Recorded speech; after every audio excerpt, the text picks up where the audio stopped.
بسم الله السلام عليكم ورحمة الله وبركاته إن الحمد لله نحمده ونستعينه ونستغفره ونعوذ بالله من شرور أنفسنا ومن سيئات أعمالنا من يهده الله فلا مضل له ومن يضلل فلا هادي له أشهد أن لا إله إلا الله وحده لا شريك له وأشهد أن محمدا عبده ورسوله اللهم صل على نبينا محمد وعلى آله وصحبه أجمعين يا أيها الذين آمنوا اتقوا الله حق تقاته ولا تموتن إلا وأنتم مسلمون يا أيها الناس اتقوا ربكم الذي خلقكم من نفس واحدة وخلق منها زوجها وبث منهما رجالا كثيرا ونساء واتقوا الله الذي تساءلون به والأرحام إن الله كان عليكم رقيبا يا أيها الذين آمنوا اتقوا الله وقولوا قولا سديدا يصلح لكم أعمالكم ويغفر لكم ذنوبكم ومن يطع الله ورسوله فقد فاز فوزا عظيما أما بعد فإن أصدق الحديث كتاب الله وخير الهدي هدي محمد صلى الله عليه وسلم وشر الأمور محدثاتها وكل محدثة بدعة وكل بدعة ضلالة وكل ضلالة في النار إخواني وأخواتي رحمني ورحمكم الله jamaah musalah al-ikhwan yang dirahmati oleh Allah Subhanahu wa taala. Kita bersyukur kepada Allah Subhanahu wa taala yang telah memberikan kepada kita berbagai macam nikmat dan karunia-Nya, di antaranya nikmat iman, nikmat Islam, dan nikmat sehat wal afiat. Sehingga kita bisa melanjutkan talabatul ilm, menuntut ilmu, yaitu kita lanjutkan pembahasan dari kitab Tauhid. Kita akan membahas tentang bab yang dibawakan oleh Syekh Muhammad bin Abdul Wahhab, yaitu babun la yaqulu abdi wa amati, yaitu bab tentang tidak bolehnya mengatakan atau memanggil seseorang dengan abdi wa amati. Abdi dan amati ini bahasa Arab, maknanya adalah hambaku, ya, hambaku laki-laki dan hambaku perempuan. Wahai hambaku, ya, baik yang laki maupun yang perempuan, ya, kalimat tersebut dilarang di dalam syariat. Dan dibahas permasalahan ini di dalam masalah tauhid karena ada pilar-pilar yang menyinggung permasalahan tauhid. Kenapa dilarang? Mu'allif rahimahullah membawakan hadis dari Nabi sallallahu alaihi wasallam, yaitu hadis dari Abu Hurairah fi sahihi an Abi Hurairah, di dalam kitab sahih dari Abu Hurairah, anna Rasulullah sallallahu alaihi wasallam qala, bahwasanya Rasulullah sallallahu alaihi wasallam bersabda, la yakul ahadukum at'im rabbaka waddi rabbaka. Janganlah salah seorang di antara kalian, kata Nabi, mengatakan at'im rabbak, berilah makan tuanmu, ya, rabbak, tuan ini di dalam bahasa Arab dia mengatakan dengan rabbaka, waddi rabbaka, dan ambilkan air wudu, ya, tuan kamu. Wal yakul, hendaklah seseorang mengatakan sayyidi wa maulaya, boleh menggunakan kalimat sayyidi dan maulaya. Wala yakul ahadukum, dan janganlah salah seorang di antara kalian mengatakan abdi wa amati, hambaku, ya. Wal yakul fataya wa fatati, dan hendaklah dia mengatakan fataya, anak mudaku, ya, bujangku, ya, wa gulami, dan ya anak mudaku. Dan perkataan abdi, ya, ada ya-nya di terakhir. Abdi artinya hambaku, abdun artinya hamba. Kita adalah hamba Allah, Abdullah. Maka kita tidak boleh mengatakan ya abdi, wahai hambaku. Maka kalimat abdi oleh para ulama dijelaskan ya ada dua macam. Yang pertama, apabila dia itu diidofahkan kepada selain daripada dirinya, ya, misalkan ada keterangan siapa dia, dia adalah hambanya si fulan, budaknya si fulan, ya, maka jika demikian maka ini boleh, ya, maka ini boleh, karena di dalam Al-Quran dikatakan wankihul ayyama minkum wassalihina min ibadikum wa imaikum. Nikahkanlah para bujang-bujang kalian di antara kalian dan orang-orang yang baik min ibadikum, ya, dari budak-budak kalian. Kalimat ibad, budak, disandarkan kepada kalian, ya, wa imaikum, dan budak-budak perempuan kalian. Kemudian juga dalam hadis dikatakan laisa 'alal muslim fi 'abdihi wala farasihi sadaqatun. Tidaklah atau tidak wajib atas seorang muslim itu mengeluarkan zakat atas apa yang dimiliki dari seorang hambanya, ya, dan kudanya. Jadi maksudnya hamba sahaya, budak, dan kuda tidak wajib dikeluarkan zakat, atau tidak ada zakat kepemilikan budak. Inti dari hadis ini dibawakan adalah kalimat abdihi, abdihi. Jika kalimat abdi kepada orang lain, maka ini dibolehkan. Yang tidak boleh adalah bentuk yang kedua, yaitu diidofahkan kepada dirinya. Ya, kalau kita belajar bahasa Arab, berarti domirnya adalah domir ana, ya, domir ana. Ini pun oleh para ulama dibagi dua.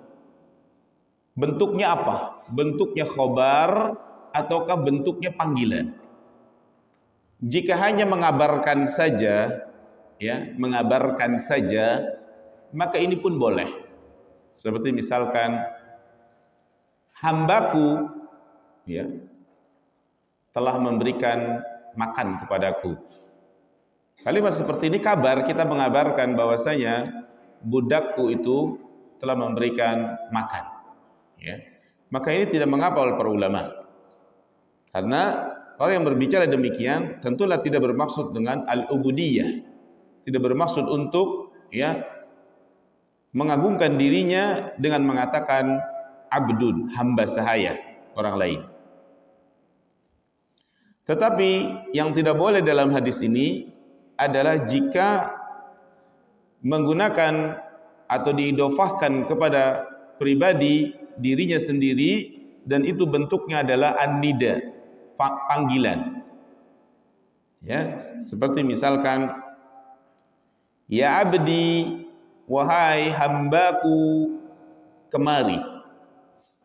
Inilah yang tidak boleh di dalam syariat berdasarkan hadis Nabi SAW, wala yaqul ahdukum abdi wa amati, ya. Dan terlarangnya juga para ulama berbeda pendapat, apakah hanya makruh saja kalimat abdi ataukah jatuh kepada haram, ya. Setidaknya kalimat tersebut adalah kalimat yang dibenci untuk diucapkan karena di situ ada kalimat abdi. Dan sebab dilarangnya kalimat abdi karena di dalam kalimat tersebut ada isy'aran, pengagungan, rasa pengagungan, al-ubudiyah, ya, penghambaan. Karena pada hakikatnya seluruh makhluk adalah hamba Allah. Gak boleh kita mengatakan si fulan adalah hamba saya, hambanya saya. Ini adalah budakku, hamba saya. Tidak boleh. Ya. Karena semuanya adalah abdun, ya, bagi Allah Subhanahu wa taala. Kita adalah hambanya Allah saja. Maka kalimat tersebut dibahas di dalam pembahasan tauhid. Kemudian dalam hadis tersebut juga dilarang mengatakan kalimat Rabbun. Karena pada hakikatnya Rabbun itu adalah nama Allah Rabbul Alamin. Allah Rabbul Alamin. Ya, kalimat Rabb bila dikaitkan dengan selain Allah secara bahasa memiliki beberapa makna memang. Ya, maka apakah mutlak tidak boleh menggunakan kalimat Rabb? Sebagaimana Nabi mengatakan, la taqul, janganlah engkau mengatakan salah seorang dari kalian at'im rabbak. Ini berarti larangan dari Nabi SAW untuk mengatakan rabbak, tuanmu. Berilah makan tuanmu. Ya, tuanmu di sini maksudnya adalah si majikan. Ya. Maka kondisi yang pertama, jika kalimat Rabb itu diidofahkan, ya, kepada domir mukhatab. Domir mukhatab ini adalah domir orang yang diajak bicara. Seperti di dalam hadis, at'im rabbaka, berilah makan tuanmu. Rabbun disandarkan kepada domir mukhatab, yaitu ka, kaf, rabbaka, berilah makan tuanmu, tapi menggunakan kalimat bahasa Arab Rabbun. Maka kalimat ini dilarang, ya, dilarang dalam syariat. Karena Rabb itu merupakan nama dari nama-nama Allah. Dialah Allah Subhanahu wa taala yang pada hakikatnya memberikan makan, bukan diberi makan. Masa kita menyuruh berilah makan tuanmu, seakan-akan kita mengatakan berilah makan Tuhanmu, karena kalimatnya adalah Rabb. Meskipun secara makna tentu maksudnya ini bukan ada Rabb adalah Tuhan, tapi untuk kehati-hatian, ya, kita menghindari kalimat Rabbun dalam pembicaraan ini. Dan dikhawatirkan seseorang itu merasa tinggi, ada rasa al-ubudiyah, ya, penghambaan, besar kepala. Wow, saya adalah Rabb. Ini yang dikhawatirkan. Maka untuk mencegah itu, maka syariat menjaga rambu-rambu ini agar kita tidak menggunakan kalimat Rabb jika disandarkan kepada domirnya dalam bahasa Arab domir ka, Tuhanmu, tuanmu, maknanya demikian. Hindarkan kalimat Rabbaka. Ya. Bentuk yang kedua, kalimat Rabb disandarkan kepada selain Allah bisa saja bentuknya adalah domir goib. Domir goib ini maksudnya adalah orang ketiga. Seperti misalkan, ya, tuannya dengan kalimat Rabbahu atau Rabbaha, maka ini boleh. Ya, maka ini boleh. Sebagaimana hadis antalidal amatu rabbaha. Ya, seorang budak itu telah melahirkan tuannya, majikannya. Kalimat majikannya ini dalam bahasa Arab digunakan kalimat rabbaha. Maka boleh, sebab Rabbun, kalimat Rabbun dikaitkan dengan domirnya, kata gantinya, kata ganti orang ketiga. Bentuk yang ketiga, kalimat Rabb disandarkan kepada selain Allah, bisa jadi dia diidofahkan kepada domir mutakallim. Domir mutakallim ini adalah domir orang pertama, orang yang berbicara. Ya, seperti misalkan Rabbi, tuanku. Ya, dia adalah tuanku. Ya, majikanku. tapi menggunakan kalimat Rabbi, maka ini pun boleh. Ini pun boleh. Sebagaimana dalam surah Yusuf, innahu Rabbi ahsana maswaya. Bentuk yang keempat, ya, jika diidofahkan, disandarkan kalimat Rabb kepada isim zahir, ya, sebagaimana contoh misalkan haza rabbul gulam, ini adalah majikannya anak muda ini, kalimat rabbul gulam, maka ini pun secara zahir hadis dibolehkan. Intinya jamaah sekalian, ya, bahwasanya tidak bolehnya atau larangan hadis ini jika menggunakan Rabb, domir adalah domir anta, ya, Tuhanmu, seakan-akan itu ada pengagungan dirinya karena dia mengatakan Rabb, ya. Ini penjelasan para ulama. Al-muhim bahwasanya bab ini dibawakan oleh muallif rahimahullah setelah beliau menjelaskan tentang permasalahan asma was sifat, ya, sebagaimana telah kita jelaskan pada bab sebelumnya, yaitu demi menghormati nama-nama dan sifat Allah. Ya, pembahasan ini dijelaskan oleh para ulama untuk menjaga dan menghormati nama-nama dan sifat Allah, yaitu Rabbun, dan untuk menjaga atau menutup jalan-jalan yang bisa mengantarkan kepada kesyirikan. Di mana tak kesyirikannya? Pengagungan selain Allah, ya, dan menjaga sisi-sisi tauhid, ya, sudut-sudut tauhid dijaga agar tidak bocor dan kita terjatuh kepada kesyirikan. Maka kalimat tersebut dilarang oleh Nabi sallallahu alaihi wasallam. Meskipun ini secara lafaz dan kita tidak meniatkannya, tapi tetap ini tidak diperbolehkan. Karena inilah, ya, disebut dengan sadduz zari'ah, ya, menutup pintu-pintu syariat, ya, agar kita tidak terjerumus kepada sesuatu yang lebih besar. Maka jamaah sekalian, tentu kalimat ini, ya, jarang kita temukan di negeri kita, dan di zaman ini juga memang tidak ada budak, ya. Dan perlu diketahui bahwasanya budak itu, ya, memang sudah ada pada zaman sebelum datangnya Islam, dan perbudakan ini tidak sama dengan pembantu, tidak sama. Karena hukum budak adalah orang yang berperang antara kedua belah pihak kemudian kalah. Dan orang yang kalah dia membawa harta, membawa juga keluarga, baik itu istrinya, mungkin keluarganya. Maka keluarganya ini, ya, yang tidak terbunuh dan dia posisi kalah, maka otomatis dia menjadi budak. Nah, budak inilah yang dimaksud. Nah, selama tidak ada peperangan, ya, maka tidak ada perbudakan. Mungkin ketika ada peperangan lagi akan ada perbudakan, ya. Tapi ini dibahas oleh para ulama, ya, karena memang ada hadis dari Nabi sallallahu alaihi wasallam tentang larangan demikian.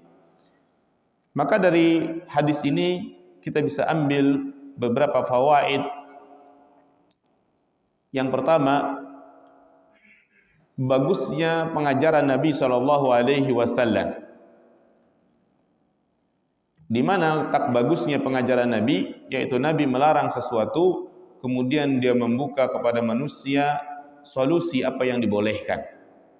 Ya, Nabi melarang mengatakan abdi wa amati, tapi Nabi memberikan solusi panggilan dengan panggilan yang boleh, yaitu fataya atau fatati, ya, dengan panggilan yang lain. Sebab kalimat abdi, ya, khawatir bersinggungan dengan permasalahan tauhid.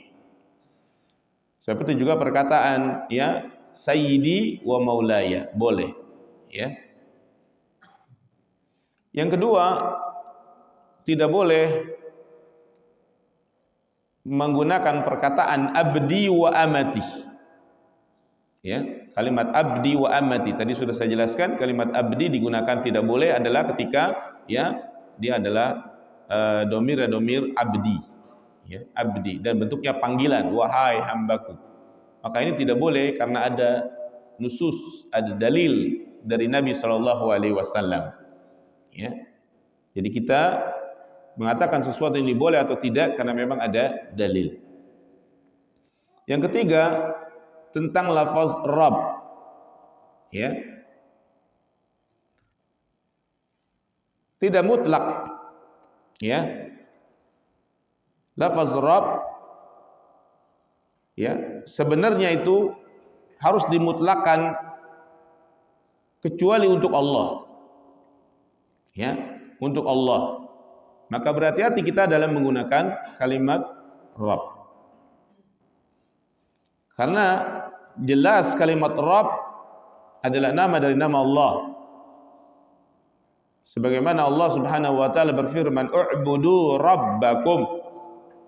Sembahlah Rabb kalian, alladzi khalaqakum, yang telah menciptakan kalian. Jadi, kenapa kita beribadah kepada Rabb? Karena dia adalah zat yang menciptakan. Ya. Jadi, zat yang tidak menciptakan kita tidak berhak untuk diibadahi. Ya. Walladzi man qablakum, dan telah menciptakan orang-orang yang sebelum kalian juga. Kemudian dalam Al-Quran lagi banyak sekali kalimat Rabb seperti Qul a'udzu birabbin nas. Kalimat Rabb di sini adalah nama dari nama-nama Allah. Yang keempat dari fawaid ini kita bisa mengetahui ada kaidah yang sangat terkenal di dalam syariat kita, yaitu sadduz zara'i atau sadduz zari'ah, mencegah ya batasan-batasan yang mana batasan tersebut jika dibiarkan akan mengantarkan kepada sesuatu yang dilarang. Ya, pintu-pintu tauhid dijaga agar tidak ada celah untuk kita menuju kepada kesyirikan. Benar-benar ditutup oleh Nabi Shallallahu Alaihi Wasallam. Meskipun perbuatan tersebut tidak jatuh kepada kesyirikan, tapi ini dilarang oleh Nabi. Karena ini sayangnya Nabi kepada kita agar kita tidak terjerumus kepada perbuatan syirik. Maka setiap wasilah, ini kaidah secara umum, setiap jalan yang mengantarkan kepada sesuatu yang haram, maka jalan tersebut dilarang oleh syariat.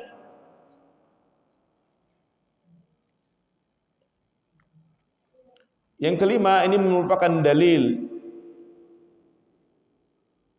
apabila seseorang melarang atas sesuatu sementara dia memiliki solusi, maka berikan solusinya. Karena dakwah itu memberikan solusi. Apa alternatifnya? Dan demikian juga dakwahnya Nabi kita yang mulia alaihi salatu wassalam. Kemudian yang terakhir dari bab ini, bolehnya menggunakan lafaz sayyidi wa maulaya, maka dibolehkan. Sayyid, ya, artinya tuan, orang yang baik, ya, sayyid.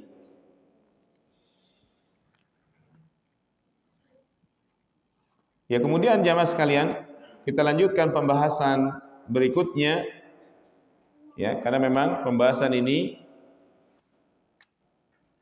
insya Allah di zaman kita tidak ada kalimat abdun, karena memang tidak ada hamba, ya, tidak ada budak.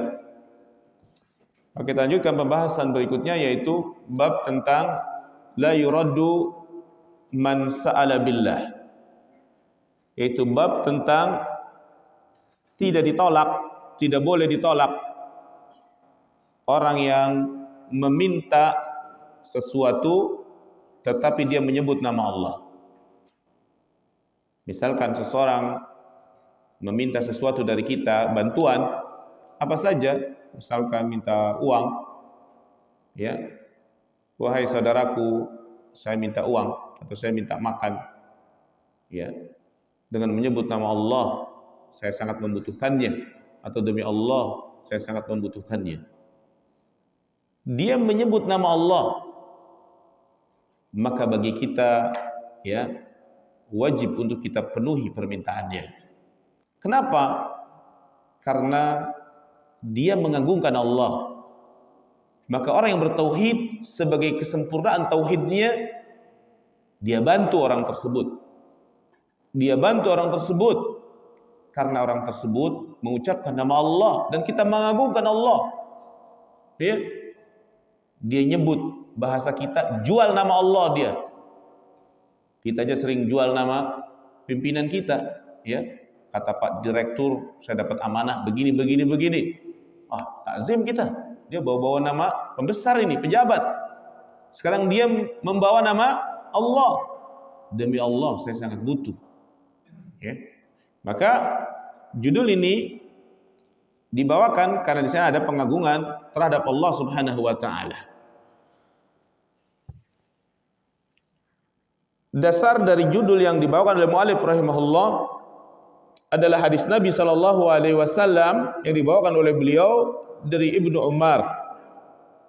Wa Ibnu Umar radhiyallahu anhuma, dari Ibnu Umar, semoga Allah meridhai mereka berdua, qala, dia berkata, qala Rasulullah sallallahu alaihi wasallam, Rasulullah sallallahu alaihi wasallam bersabda, man sa'ala billah, barang siapa yang meminta billah dengan menyebut nama Allah, fa'atuh, ya, maka berikanlah dia. Wa man ista'adza billah, dan barang siapa yang meminta tolong dengan menyebut nama Allah, fa'idzuhu, maka tolonglah dia. Wa man da'akum fa'ajibuhu, dan barang siapa yang mengundang kalian, ya, mengundang undangan, fajibuhu, maka penuhilah undangan tersebut. Wa man sana'a ilaikum ma'rufan, dan barang siapa yang telah melakukan kebaikan, ma'ruf, kebaikan kepada kalian, fakafi'uhu, maka balaslah kebaikan tersebut dengan kebaikan yang setimpal. Fa illam tajidu ma tukafi'unahu, maka jika kalian tidak mendapati, tidak mampu untuk membalas dengan kebaikan yang semisal, fad'u lahu hatta taru annakum qad kafa'tumuhu, maka berdoalah kepada Allah untuknya, ya, sampai engkau terlihat, ya, benar-benar telah membalas kebaikannya. Ya. Maka dari hadis ini kita pelajari ada orang yang meminta kepada kita. Ada orang yang meminta kepada kita. Bentuknya ada dua. Pertama, dia minta permintaan, ya, tapi tidak menyebut nama Allah. Seperti misalkan, wahai akhi, saudaraku, saya pinjam uang, misalkan, atau saya minta bantuan engkau. Dia tidak menyebut nama Allah, ya. Dan kondisi yang kedua, ada orang yang ketika dia meminta kepada kita, meminta tolong kepada Allah, dia menyebut nama Allah.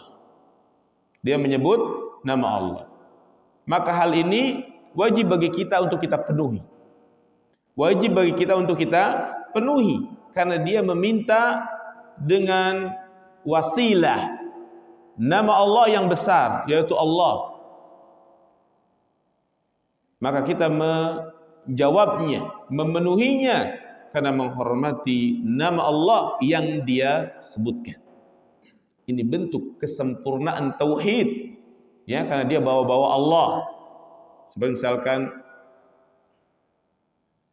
demi Allah saya butuh banget, saya minta bantuan, ya, atau dengan menyebut nama Allah, saya minta sesuatu dari engkau. Demikian. Maka ketika dia menyebut nama Allah, maka kita sebagai orang yang bertauhid, perhatian ini, ya. Ini bukti bahwasanya kita sempurna ketauhidan kita karena dia menyebut nama Allah. Tetapi yang jadi permasalahan, apakah mutlak wajib kita penuhi? Maka para ulama memberikan penjelasan dan perincian. Perincian yang pertama, orang yang meminta dengan nama Allah ini, dia memang orangnya setiap minta nyebut nama Allah. Setiap minta nyebut nama Allah. Dia udah tahu nih rumusnya nih. Orang-orang yang bertauhid pasti kalau sebut nama Allah dia kasih. Maka setiap minta nyebut nama Allah terus. Ya, demi Allah saya susah. Demi Allah saya butuh kerja. Demi Allah. Terus. Maka jika memang kebiasaannya demikian, tidak perlu kita perhatikan. Tidak perlu kita perhatikan. Yang kita perlu memberikan perhatian adalah orang yang kedua, yaitu orang yang jarang minta. Dan kalau minta biasa saja, dan sesekali kita dapati dia menyebut nama Allah. Inilah orang yang perlu kita memberikan perhatian. Itu pun kita bisa lihat, jika yang diminta itu adalah sesuatu maksiat, maka tetap tidak boleh kita kabulkan, ya. Tidak boleh kita kabulkan. Misalnya yang dia minta adalah sesuatu yang bermaksiat, ya. Misalkan, demi Allah saya mohon kepada engkau, kamu harus jauhi si fulan. Padahal si fulan ini orang baik, maksiat kepada Allah, tidak boleh kita penuhi, meskipun dia menyebut nama Allah.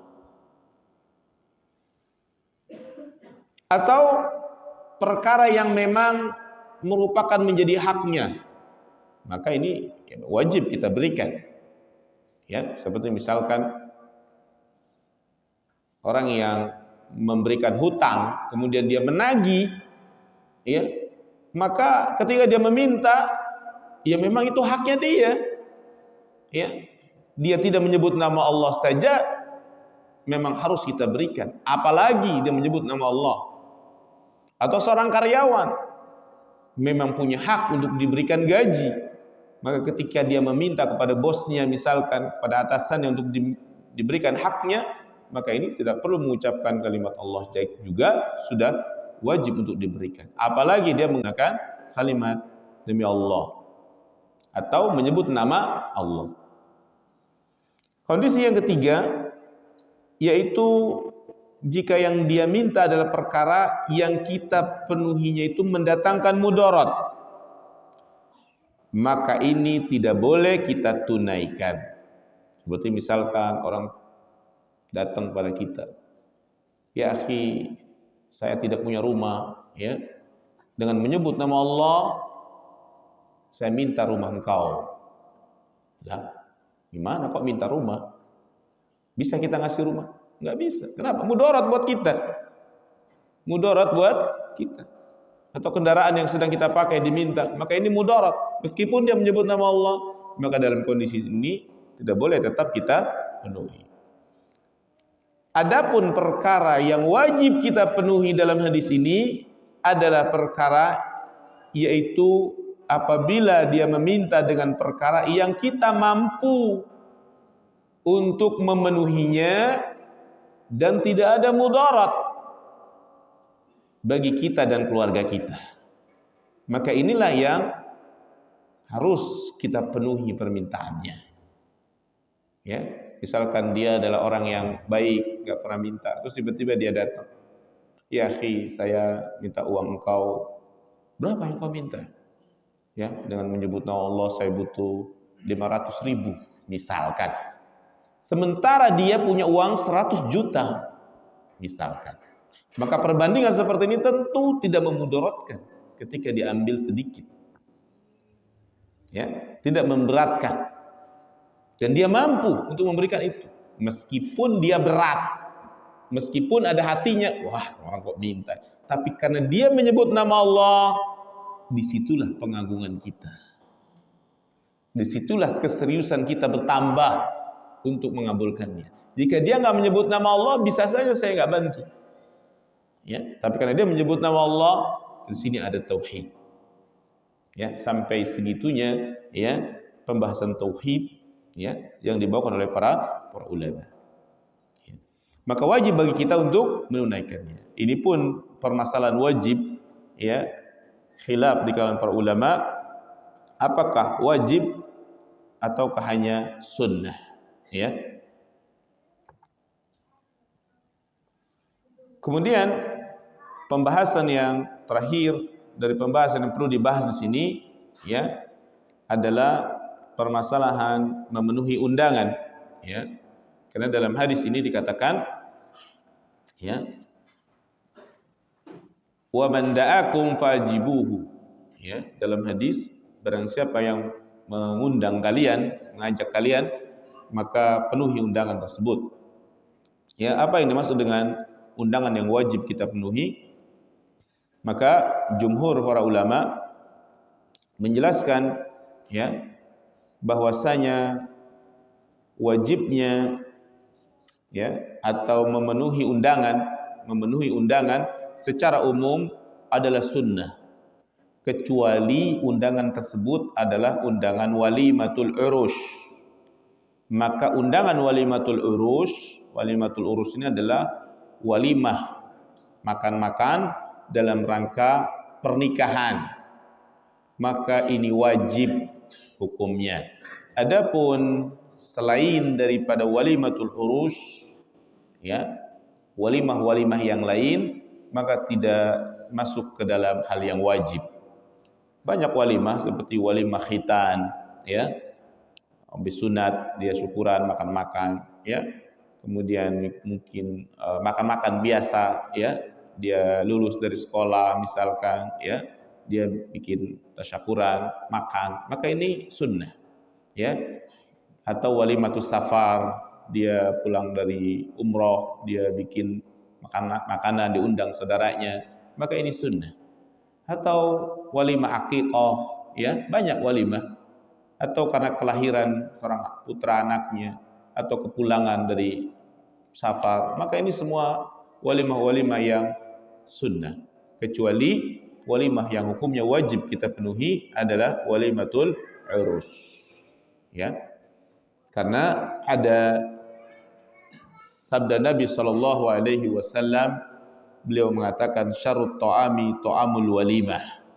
Seburuk-buruknya makanan, kata Nabi, adalah makanan walimah, yang mana walimah makanan tersebut adalah yud'a ilaiha man ya'baha. Diundang, ya, dalam walimah tersebut adalah orang-orang man ya'bahu, orang yang enggan untuk memakannya, maksudnya orang kaya. Yang diundang cuma orang kaya saja, ya. Wa yumna'uha man ya'tiha, dan dilarang, dicegah, tidak diundang orang-orang yang seharusnya datang, yaitu orang miskin. Maksudnya seburuk-buruknya makanan walimah adalah walimah yang hanya diundang orang kaya saja, tidak ada orang miskinnya. Hanya hati-hati ketika kita walimatul urus, ya, jangan kita pilih, tebang pilih, ya, hanya orang kaya saja, orang miskinnya nggak diundang. Padahal yang berhak untuk menikmati makanan itu adalah orang miskin. Adapun orang kaya udah biasa makan enak, ya. Maka Nabi mengatakan, wa man lam yajib faqad asallaha wa rasulah. Maka barang siapa yang tidak memenuhi undangan itu, undangan walimatul urus, ya, faqad asallaha wa rasulah. Maka sungguh dia telah bermaksiat kepada Allah dan Rasulnya. Dari hadis ini, maka para ulama memberikan, ya, kesimpulan bahwasanya walimatul urus wajib untuk dipenuhi, ya. Apakah mutlak dipenuhi setiap undangan yang datang kepada kita? Maka para ulama memberikan juga perincian, yaitu wajibnya memenuhi undangan walimatul urus jika memenuhi persyaratan, yaitu yang pertama, jika atau yang mengundang itu bukan orang yang sedang dibaikot, ya. Misalkan orang itu dibaikot oleh pemerintah kaum muslimin untuk tidak boleh ditemui, ya, maka ketika dia walimah nggak boleh kita datang kepadanya. Yang kedua, di sana, di tempat walimatul urus tersebut tidak ada kemunkarannya. Jika ada kemunkarannya, ya, misalkan pestanya, kita tahu di sana ada pesta miras misalkan sekalian, maka tidak wajib bagi kita untuk menghadirinya. Sebab apa? Ada maksiat di sana. Kecuali jika kita adalah tokoh masyarakat dan berpengaruh, kita usir kemaksiatan tersebut, maka justru kita wajib hadir untuk merelai ya kemaksiatan tersebut. Jika terasa tidak mampu kita untuk memperbaiki keadaan tersebut, ya, maka sebaiknya kita tidak hadir dan wajib untuk kita menghindarinya. Syarat yang ketiga, bahwasanya yang mengundang itu orang muslim. Jika dia tidak beragama Islam, ya, maka ini tidak jatuh kepada wajib. Ya terserah hubungan kita dengan manusia, muamalah saja, ya, misalkan bos ngundang, ya, tidak wajib secara hukum syariat, ya, karena dia agamanya adalah misalkan bukan muslim. Ya, yang wajib di sini dalam hadis ini ada walimatul urus dari seorang muslim. Kemudian yang keempat syaratnya kita wajib mendatangi seseorang yang mengundang walimatul urus jika kita tahu penghasilannya adalah penghasilan yang halal, dan tidak boleh kita menghadirinya jika kita tahu secara mutlak hartanya adalah harta yang haram. Ya, saya sudah tahu orangnya penjudi dan memang setiap hari penjudi, atau kita tahu dia pencuri, ya, dia pasti melakukan pesta dari hasil yang haram, ya, maka bagi kita untuk tidak menghadirinya, kita khawatir kita makan dari harta yang haram. Adapun jika bercampur antara halal dan haram, maka secara umum kita menghadirinya, ya. Yang kelima, bahwasanya apabila kita menghadiri walimah tersebut tidak gugur atau tidak melalaikan kewajiban kita. Tidak melalaikan kewajiban kita atau apa yang lebih wajib daripada undangan tersebut. Seperti misalkan kita punya tugas amanah, perjanjian dengan seseorang, kita harus bekerja dari jam 8 sampai jam 4 sore misalkan. Sementara ada undangan walimah di hari tersebut, sedangkan kita harus memenuhi perjanjian kita, menjaga amanah, janji sama perusahaan misalkan, kita kerja. Maka hal tersebut tidak menjadi wajib, karena ya hal tersebut lebih wajib daripada memenuhi undangan. Yang terakhir, syarat daripada wajibnya kita memenuhi undangan walimatul urus, ya, apabila kita memenuhi panggilan tersebut atau memenuhi undangan tersebut tidak memudaratkan kita. Ya, misalkan, ya, dia teman kita, muslim baik, insyaallah, ngundang walimatul urus, tapi di Papua. Bagaimana kita untuk ke sana? Mudarat buat kita karena harus perjalanan safar yang sangat jauh. Maka demikian menjadi hukumnya tidak wajib. Ya. Kemudian permasalahan lain berkaitan dengan masalah undangan, yaitu dijelaskan oleh para ulama, apakah kartu undangan atau undangan kertas, ya, itu sama dengan undangan lisan. Maka para ulama menjelaskan, di antara Syekh Muhammad bin Shalih Al-Utsaimin mengatakan, adapun kartu undangan, ya, seperti yang kita saksikan di zaman kita, yang dibagikan, ya, kepada manusia yang mana dia tersebut tidak menghitung orang yang datang. Artinya seperti undangan bebas, ya, seperti undangan umum, jamuan umum, siapa saja yang mau hadir, seakan-akan demikian. Tidak khusus kepada diri kita, tidak dia teleponnya kita, tidak dia khususkan kepada kita secara umum, padahal dia juga belum tentu kenal dengan kita. Maka undangan seperti ini tidak wajib menurut Syekh Muhammad bin Shalih Al-Utsaimin. Ya, karena hukum asal undangan adalah lisan. Dia mengabarkan kepada kita, mengundang, ya. Dan zaman sekarang kita lihat undangan ini bersifat basa-basi. Maka undangan ini bukan berarti kita tidak menghadiri, boleh menghadirinya, tapi kita ingin mendudukan perkara apakah ini wajib atau tidak. Undangan walimatul urus ini. Maka Syekh Muhammad bin Shalih Al-Utsaimin berpendapat ini tidak wajib untuk dipenuhi. Kenapa? Karena memang kita aja gak kenal sama dia, ya. Dan bentuknya kartu undangan secara umum. Demikian, ya. Maka jamaah sekalian, dari bab yang terakhir ini kita mendapatkan beberapa fawaid. Yang pertama, tidak boleh kita menolak ya orang yang meminta dengan menyebut nama Allah.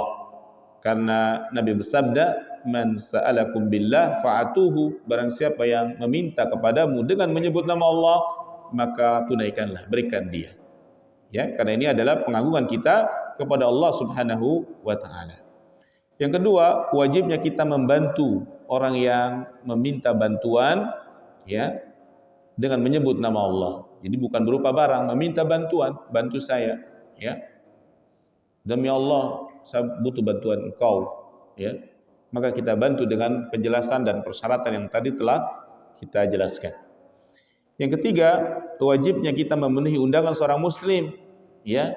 Seorang muslim mengundang pada muslim yang lainnya, maka hukumnya sunnah kecuali walimatul urus, wajib untuk kita penuhi. Dan wajibnya memenuhi undangan walimatul urus tentu ya ada syarat-syarat yang tadi sudah kita jelaskan.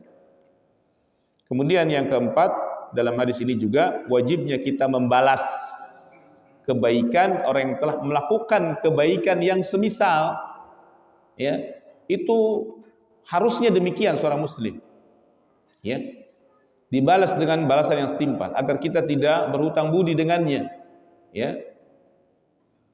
Jika memang kondisinya tidak mungkin kita penuhi ya, misalkan yang memberikan kita adalah orang kaya ya, atau atasan kita, atau mungkin ya pejabat, kalau kita balikin lagi maka dia tersinggung misalkan ya, karena mungkin tidak seberapa, maka setidaknya kita mendoakan kebaikan dengan doa jazakallahu khairan. Minimal itu ya. Meskipun itu simple, tapi ini memiliki makna ya kebaikan yang besar. Kebaikan yang besar. Dan ini merupakan adab kita kepada seseorang yang telah berbuat baik kepada kita. Balas kebaikan dengan setimpal. Jika tidak memungkinkan atau kita tidak mampu untuk membalasnya, setidaknya mengucapkan doa, mendoakan kebaikan kepadanya dengan doa jazakallahu khairan atau jazakumullahu khairan, jazakillah khairan.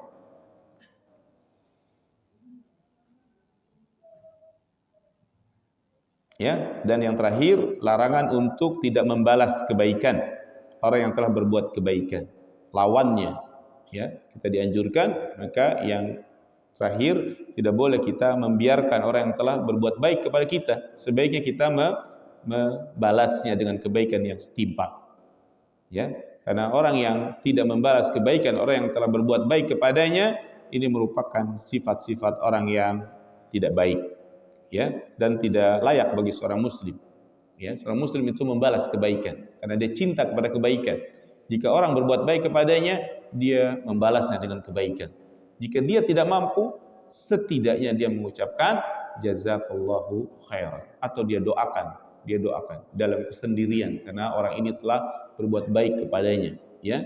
Sebagaimana Imam Ahmad ya mendoakan selalu ya, ada dua orang yang selalu dia doakan. Di antara orang yang dia doakan adalah Imam Asy-Syafi'i rahimahullah ya. Kenapa? Karena dia banyak memberikan kebaikan ya, ilmu kepada dirinya. Demikianlah seorang muslim harusnya bersikap. Ya, mungkin ini jamaah sekalian yang bisa saya jelaskan, semoga bisa dipahami ya. Kita tutup dengan doa kafaratul majlis. Subhanakallahumma wa bihamdika asyhadu an la ilaha illa anta astaghfiruka wa atubu ilaik. Assalamualaikum warahmatullahi wabarakatuh.